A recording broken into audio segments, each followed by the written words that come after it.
back, everybody. Today we're going to be talking about the unit circle and its tangential square. As the video title may suggest.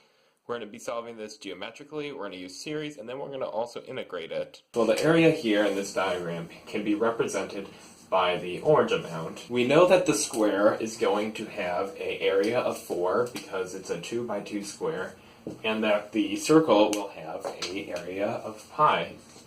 We know that pi is equal to the following series. Then we can take out the n equals 1 and start the counter at 2.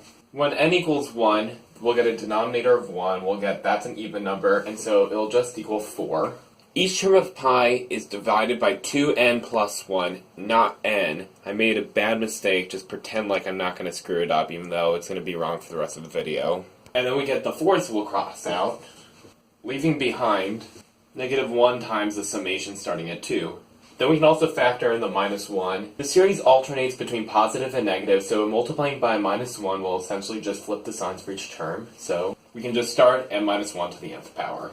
Okay, now while that is actually a valid answer, it's perfectly correct, we're going to be doing a more complex thing, and it's going to result in some pretty complicated series. You'll notice by using the y is equal to the square root of 1 minus x squared and the y equals 1, we're going to form half of a square and half of a circle. So ultimately, we can just find the difference here, and we can integrate that from 0 to whatever x value, from 1 or minus 1. That can be represented by this f of x equation, and so really this video is going to be about writing the series for an integral. So like all series, the first step is always to write out all of the derivatives. In this case, we'll start with the first 2 derivatives. You'll notice because of the second fundamental formula of calculus, that this will just get rid of the integral and the equation will stay the same. And then when we take the second derivative, it's going to get rid of this constant. Because the constants all go away, it's really this value that we care about. So over to the side, I'm just going to write out all the derivatives for the square root of 1 minus x squared. And through the magic of editing, you guys get to skip over the tedious work of going to derivativecalculator.com and writing it all down. In this process, we're constantly product ruling and chain ruling 1 minus x squared. So you'll notice that that term is in every single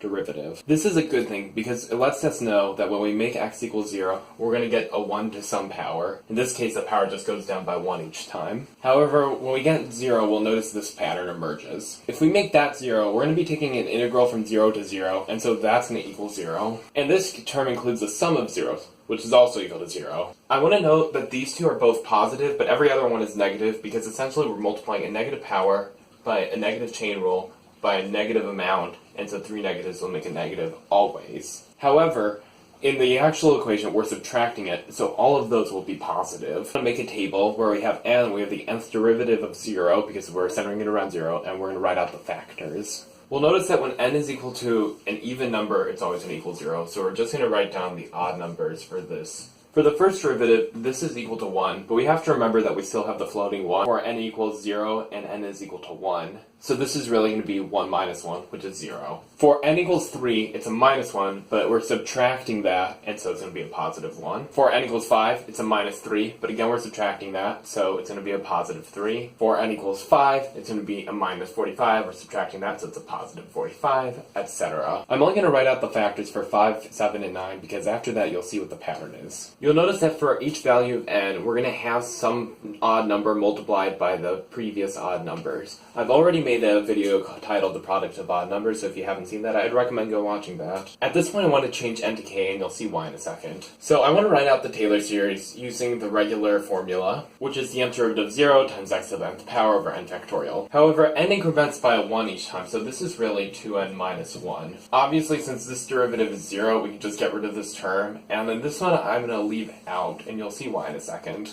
We'll notice that these three values are 2n minus 3. In my previous videos, I've notated the product of odd numbers by question mark, and it's important to remember the squares. Then we're going to be multiplying by 2n minus 1, and we're going to be divided by 2n plus 1 factorial. It's important to note that I made a mistake. K is actually equal to 2n plus 1. And then we'll multiply by x to the 2n plus 1 power. The reason I left out this 1 here is because if n is equal to 1, that gives us a minus 1 question mark, and we have not defined that yet. So what our next step is to write this with respect to factorials. At this point, I'm just going to clean up the expression.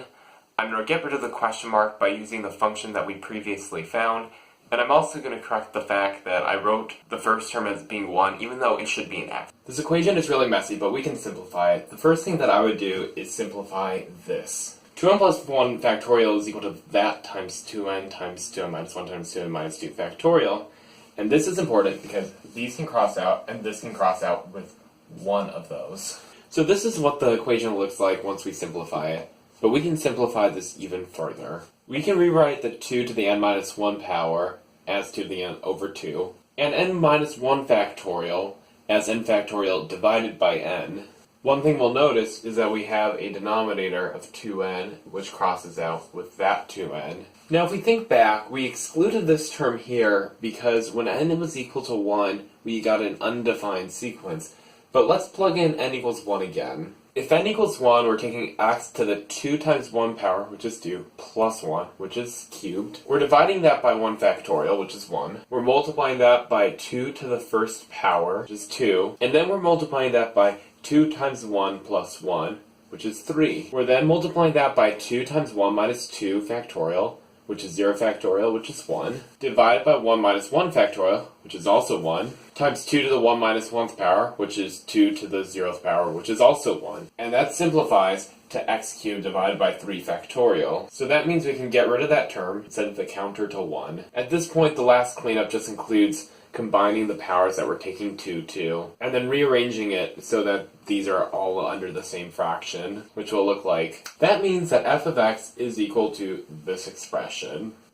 Based off all the knowledge we've collected, we can write the areas being equal to any one of those three things. Thanks for watching.